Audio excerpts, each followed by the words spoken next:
It is time for another episode of The Summer of Me. And man, have I ever really needed the summer of me. This is not an episode that was in the agenda, and it is probably the beginning of like a series of episodes on this topic, but we are talking about breakups. By the time you're watching this, you've probably heard that I recently went through a very traumatic, devastating breakup. Rob was living with us and had moved in, and we had plans to get married and have a family, and that is no longer the case. So he moved out and moved across the country, and I have been trying to pick up the pieces of myself and my life and my kids and all of these things. And I'm definitely not in a place where like I'm ready to share the story or like the intricacies of it. There's like a vulnerability hangover is like a very real thing. And I remember feeling this after my divorce, like, oh, I just like can't talk about it. Like, it's almost like it makes it feel too real. But I have had to put a lot of what I talk about and preach, so to speak, to action in the last, 2 to 3 weeks. And it has been eye-opening and terrifying, sad, so sad. And just also really challenging. There's one thing about like giving advice, and then there's a whole nother thing about like taking your own advice and actually living it. And I did that really well in my divorce with The Summer of Me and all these things. And it is wild how quickly you slip back into comfort, you slip into patterns, you slip into behaviors that were once like very much the forefront of your mind and then become like, well, it's not that important, or I can let this thing slide or whatever. And, when push comes to shove, like if we are not staying consistently on top of our boundaries and on top of our needs and priorities and loving ourselves, honestly, shit hits the fan one way or the other. Isn't it so fun? So anyways, while I'm not ready to talk about like the whole in-depth story, I feel like there has been some nuggets in the last few weeks that have really helped me to kind of power through is too strong, but to survive really is, if I'm being honest. Like it has been like little things here and there that people might say that I'm like, okay, I'm going to put that in my pocket. I'm going to use that. I'm going to repeat that to myself. I'm going to meditate on that. Like it is really easy when you're going through a breakup for people to be like, don't, fuck him. Don't do this. Don't do that. Do this. Like, read this, watch this, make sure you think about this, or you're going to like find somebody else. It's like, I don't actually want anybody else is the reality, number one. But number two, like I can't even eat lunch, let alone think about like finding somebody else or like blocking a phone number. Like I'm just trying to like literally make it to bedtime. Like that is my goal every single day. And I'm in a much better place than I was obviously like a couple weeks ago. But it is a process. And I guess before I get into like some like little nuggets for you guys, I just want to say that like give yourself so much grace, because I laid on naked on my, if I'm being blatantly honest, like shaking and like in shock on my closet floor, just like how did this happen? How is this my life? And I still don't know all of the answers, and I don't know that I ever will, honestly. But like in that moment, all I cared about was like, I feel like I'm dying. I feel like there's nothing in my body right now. I have more empties than like you could ever have. And I just was like, how do I get to 2 o'clock? How do I get to 3 o'clock? How do I get to 4 o'clock? And, you can scroll TikTok and there's hours. You can brick by brick build your TikTok algorithm to really like tell you everything that you think you should hear during a breakup or divorce or whatever. And I did this exact same process with my divorce, although during my divorce it was a little different because I felt like I was in control. I made that decision to get a divorce. And I know some of you guys, are in that position where you didn't make the decision, or I got broken up with. And it is the most out of control, terrifying, dark, vulnerable feeling. And all you're trying to do is just make it through. I spent a lot of time talking to people. I have like a very close knit group of people that I've talked to about this. That is one thing I didn't do, is like just go blab about it to everybody, because I selectively chose like who's my inner circle of people that are going to support me and love me through this and hold me up, really. So I talked to a lot of people. I've listened to every podcast on breakups that you could maybe listen to. I literally searched like breakup podcasts on Spotify and just I've done breakup meditations. I have read like, so many articles on the internet. My friends and I play this game And we'll like FaceTime. My friend Steph and Lacey, we were FaceTiming, and we're like, okay, what's the last 5 things you Googled? And this was like in the thick of my like breakup and heartbreak a couple weeks ago. And I was like, well, here's the number one thing I've Googled: how to turn off the emotional side of your brain. Cognitively, you can know somebody might be like wrong for you, or like, man, this person chose to leave me, like they don't actually love me. But like emotionally, like your emotional brain just absolutely torpedoes through that and is like, fuck that. Like we have feelings. And so that I Googled, like, how do I turn the emotional side of my brain off? Spoiler alert, you can't, but it is worth a try. Anyways, here, a couple things. I was on a walk with my friend Dan, Handy Dan. You guys have maybe seen him. He is our resident handyman and just has become a great friend. And he knew that I was going through something. And he's like, hey, you want to just like take a walk and get ice cream? At this point, I don't think I'd eaten for like 24 hours. And I was like, yeah, I could do that. So we walked to like a local little ice cream shop, and I was talking to him and like crying and venting and telling him all these things. And I was like, I just got to get through like the next 2 weeks. Like, I just got to feel better. I just got to grieve like through the next 2 weeks. He's like, no. He's like, you don't have to get through the next 2 weeks. He's like, you have to get through the next hour. I was like, oh yeah. He's like, your picture can be as small as you need it to be. And I think we look at so many things in this like big picture. I know for me, I'm a dreamer. I want to know the future. I want to have plans. I love to think about like, okay, when we're 60, we're going to be like sitting in our rocking chairs on the front porch of this ranch house, and the kids are going to be playing and like have grandkids and all these things. Like, I love that big picture life, and I tend to get like sucked into it. And so of course I'm like in the thick of this breakup, and I'm like, I just got to get through the next couple weeks, and then like I'll feel good. Like I'll get into October. He's like, you can't even get through, like you got to get through the next hour. And so like it was like a good visual for me of like taking that picture that we have about like, especially in a breakup or a divorce, you not only are grieving that person and your attachment to that person, but you're grieving like an entire life that is now poof, it's just gone. Like it is nothing, like your morning routine is different. Your bedtime is different. Your work day is different. Your travel plans are different. Your holidays become different. And then you're all of a sudden, before you know it, your next 5-year plan becomes different, and your career, like everything changes. Everything changes. Because when we are with people, we find identity in them. And like, that's a normal, healthy thing if you have a healthy relationship. And so I like take this big picture, and I just like mentally, it was like a great image for me of just like zooming it into this tiny little picture frame. And it's like, what is held in this picture frame? And it's like, I have to make it through the next hour of the day. And then like, as I heal and as I sort of cope with this and like come to terms and accept it and grieve through it, my picture can become a little bit bigger. I have to get through the next few days by myself until the kids come home. And then it's okay, I have to get through the next week. And then I have to get through the next long weekend by myself. And like just continuing to like expand your picture as you feel comfortable versus like my whole life is over, because it is, and it feels like that. And it's a really real, terrifying, haunting feeling. So that was like very helpful for me. And I genuinely just like imagine carrying this tiny little picture frame around with me. And like, this is how small my picture is right now. I just have to get through whatever moment feels next. Here's another one that I thought was really helpful. I learned this on a podcast. I wish I could say which one. I want to say it was a Jay Shetty episode, but I can't fully remember. But multiple people say this if you read about like breakups and grieving and just any emotional experience. Naming your feelings, calling them out by what they are, addressing them, it helps to have awareness. So there was a Friday where I drove to Georgia. I was like, I have to get out of this house. It happened to be the weekend that he was moving out. And I was like, I can't physically sit here and watch you pack up half of our house that we've built together and like put it in a U-Haul trailer and drive off into the sunset. So I was like, I have to leave town. And being stuck in your car for 4 hours by yourself is horrific. Let me tell you, I don't recommend a road trip when you are in the pits of grief.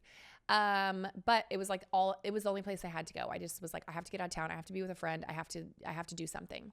So I took this road trip, and I started to feel like overwhelmed. Like you start to just like spiral, right? Spiraling is like the theme of my month so far, is just like one thing leads to the next. And before you know it, you are down like an absolute rabbit hole of dark, dark thoughts. And so I opened my notes app. Of course, what else do we do? And highs and lows of our lives, we open our notes app. And I opened my notes app, and I was like, I'm going to start speaking like I was dictating basically. So I had my mic on, so that it would like type as I was going, which was actually like weirdly therapeutic. I was also going like 90 on the freeway, so don't come at me. But I had my phone like mounted up. I was driving and I was speaking. And as I was speaking, these words were coming up. And I was like, I am so devastated right now because I'm afraid of being lonely. And I don't want to be lonely because I like to live my life with people. And loneliness is the thing that I fear the most. And like, so I start vocalizing all of these things that I'm feeling. I'm scared of not being safe. Like well, I'll read it to you actually. How about that? Let's just get real fucking vulnerable over here. Okay. It says, the feelings I'm constantly trying to avoid are fear of the future, disappointment, not being chosen, alone, loneliness, not being enough, inadequacy, not having somebody to share my life with, being in a constant cycle of breaking up, getting back together. So basically, I just like started going out and saying like the actual emotions and I know emotions and feelings are not fully interchangeable, but the things that like I started to name the feelings that I was having, and just seeing them there, I'm like, well, I know I'm not inadequate. Like, I know I'm not going to be alone forever. I know that like I can find things to fill the loneliness. So you start to like almost call yourself out on your bullshit, because otherwise you have all these feelings and they just feel insurmountable and you have no tactic or no way to kind of respond to them. And so calling them out by name not only helps to like understand what you're actually feeling, but then to also kind of recalibrate and be like, okay, I'm afraid of this. But like the logic behind this, the truth behind this is like, that I'm not actually going to be alone forever. And I know that. And so I can kind of counteract that feeling. So I think in some way, shape or form, if you are in those moments where you're just like, I'm overwhelmed with feelings, start writing down the feelings that you have. And then maybe write down like, I'm feeling sadness. Why am I feeling sadness? Is it my attachment to this person? Or is it the actual person? I'm feeling loneliness. Is it because I'm actually alone in my life? Or is it because I'm afraid to not be with that person and that person filled a void in my life? No, you are not alone in your life, right? I have 5 children. I have tons of incredible friends. I have very close family. And so it just was like a really helpful technique for me. Okay, the next thing is how to spiral less. We are going to spiral. We are going to absolutely go down the rabbit hole. And I found that like in these past few weeks of just heartbreak, I was like, I spiral most during certain times of the day. So morning was like a really big time, is still like where I will wake up in my bed by myself, which I'm not used to, on the opposite side of the bed, because that was just something that felt like the right move. And I lay there and I'm like, oh my God, I have to do this whole day by myself. I don't have my partner anymore. I don't have my person anymore. I have all this pressure on me. I have to show up for work. I have to do all these things, but I'm still in this heartbreak. And then I would scroll on TikTok and it would talk about like all these things. And then I would lay there and like my stomach would start to hurt. And I was like, fuck this. We're not doing this. Like we know better. And so there's moments in your day where you're going to feel like these are the most triggering or spiraling moments, and figuring out ways to counteract them. Again, counteracting. Like let's make a cognitive decision. Like the minute that alarm goes off at 6:15, my phone alarm goes off, I don't even pick up my phone. I don't even roll over to try to close my eyes. As much as it's like my normal pattern, I'm like, I know if I do that, I'm in for a world of hurt. So I'm going to get up, I'm going to go pee, and I'm going to go downstairs and make my coffee and meditate. There is some term for this. I can't remember, but it's basically the opposite of habit stacking, where habit stacking is like you're stacking on good habits on top of each other. This is like taking something that's already like a broken thing and like fixing it by creating a whole new pattern loop. So I've been doing that every single morning, and it starts my day off better, obviously, because, I'm not laying there spiraling for 20 minutes before, and that's like not my first thoughts of the day. But it's also just a win. It's a win because it's one less time during the day that I am having a mental breakdown, basically. And so looking through your day and figuring like, what are the times that I'm saddest about my divorce or my breakup or, my grief or whatever, and figuring out how to, it's like the phrase, like go laugh in the places that you cried. I know that's like very Pinteresty and whatnot, but it's really, really true. So for me, another one is like dinner time, like sitting at the table where somebody used to sit across from the table, eating dinner together. I'm like, I am not sitting at my kitchen table eating dinner by myself, because I know it's going to make me sad and it's going to make me, cry and all these things. So I'm going to reprogram. I'm going to find a new habit loop in that. And I'm going to actually like get my dinner to go and eat it on the front porch, or I'm going to, go out with a friend or something like that. There's going to be moments, there's going to be things like I cannot listen to music to save my life right now. It is like haunting because everybody's talking about somebody they love or somebody they hate or their front porch or something. And I'm like, none of it, guys. I'm apparently into techno music now. But really like just figuring out your triggers and kind of counteracting them. Number 4 is go at your own pace. This has been a really big lesson for me, because especially when you talk to people, everybody's like, you got to do this, you got to go no contact. that is not my pace, and I have to honor that. It never has been my pace. I need to figure out like what feels right for me. And it's really easy, whether it's from a therapist or a friend or a family member, like you got to be, whether it's even just like breaking up with somebody or like going through your divorce. I had somebody message me on Instagram stories the other day and they're like, how do you like go through with the divorce? Like you kind of know that this is something you want to do, or you like, but like I'm having trouble trusting my gut, or I'm having trouble like actually pulling the trigger. You got to go at your own pace. Like you will know when that time is right. Whether it's, again, if you're going no contact, you're going to know when the time is right to block that person. You're going to know when the time is right to walk away from that marriage and to say like, I'm done. I had enough. For me, it was a cheeseburger, right? Like the cheeseburger moment was like, fuck this, we're done. Like I know exactly this is the moment and I still remember it. But until that moment, like you have to honor where you are in your journey and your pace, because if you go, it's very tempting to go at somebody else's pace for peer pressure, or because you just are like, well, mentally I'm like not well. I just like need somebody to tell me what to do. I promise you will regret that. It will not feel good. It will not rest easy in your soul and in your body. So go at your own pace and trust your own instincts and your own journey in this. I don't know that that's like very popular advice because, you know, again, if you read stuff about breakups and all this, like people are like, you just got to pull the trigger. You just got to do it. You like, for me, that has never been the solution. That has never felt like the right answer, because I always wish that I would have honored myself and trusted myself in that process instead. Okay. This one is from my friend Emily. It's actually from Emily's mom. And she said, she's like, my mom used to tell me this all the time, and I think it's really true. Truth without grace hurts people. Truth without grace hurts people. Grace without truth doesn't change anything. This was really, Emily told me this. We were at dinner. We were eating Mexican. She was eating Mexican food. I was like just nibbling on chips because I was like, I can't stomach anything right now. And she was basically saying like, it's okay to have grace for people that have hurt you, for example. But grace without truth doesn't change anything. So if you're just like letting somebody walk all over you, or if you are going through this experience and you're not having like grace for yourself, if there's no truth involved in that, like I'm going to have grace for you, but like there's also got to be some truth here, which is like, you know, that person wasn't right for you. Or if you're having truth where it's like, that person's not right for you, like you're like, just move on with no grace for yourself. Like you're neither one of those feel good. So there's a middle ground there. You need some truth to the grace that you're giving yourself, but you also need some grace to the truth you're giving yourself. I want you to marinate on that for a minute, because it is like, when you say it like that, but I encourage you to write that one down, because I keep going back to it and I'm like, damn, this is actually so true in so many aspects of our lives. Truth without grace hurts people. Grace without truth doesn't change anything.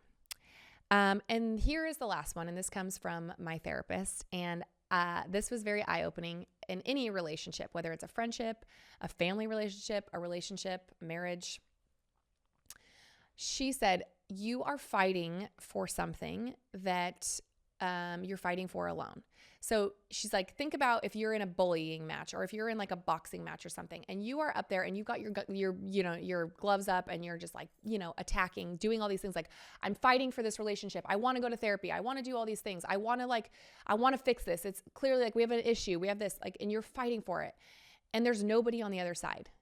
Nothing is going to happen. Like, there's no reciprocity there. And she's like, you can fight as hard as you want. Like you could be a world champion boxer, but you're never going to win because nobody's fighting against you. You have no opportunity to win. Like it's impossible. And so she said, in a relationship, like you have to have two people that are willing to fight for something. And this was really eye-opening, because I felt like in this relationship, specifically in this situation, I was like, let's fight for it. Let's go to therapy. Let's do the things. And like, I didn't have somebody who was willing to fight for it back for their own reasons. And I have had to accept that. And that's okay. I don't hold that person responsible for that. But I was putting so much pressure on myself to fight and to work and to grind and to fix this. And I'm like, wait, I'm boxing. I'm fighting against nobody. And like, of course it's not working. And it was just like a very solid reminder to me that like, if you are in that position, again, friendship, relationship, marriage, whatever it might be, where you are fighting tirelessly, the more fight doesn't equal the more love. Like the harder you fight doesn't mean it's going to work better or it's going to be more successful. You have to have somebody that's willing to fight just as hard as you are. Because again, like you can go into a boxing match and bully somebody over, and like it's like if they're like, I'm gonna sort of fight, like I'm gonna use my finger, like that's not either. You really have to have somebody who's willing to get in the ring with you and like actually like pummel it through and just work, like fight together. And it was just a really sobering reminder that like I have always in my life, the pattern that I've created is I've always tried to fight harder for people to love me or to earn that love or to just like absolutely, like I have grit and I want to like make things work. And sometimes I want to make things work that shouldn't work. And it's a really good reminder that like you don't need to fight. You don't need to earn that love. You don't need to work harder. It's just because you work harder doesn't mean it's going to work better. And I don't know. I took that away from therapy and I was like, yeah, that's a good point. I'm just going to casually set my boxing gloves down.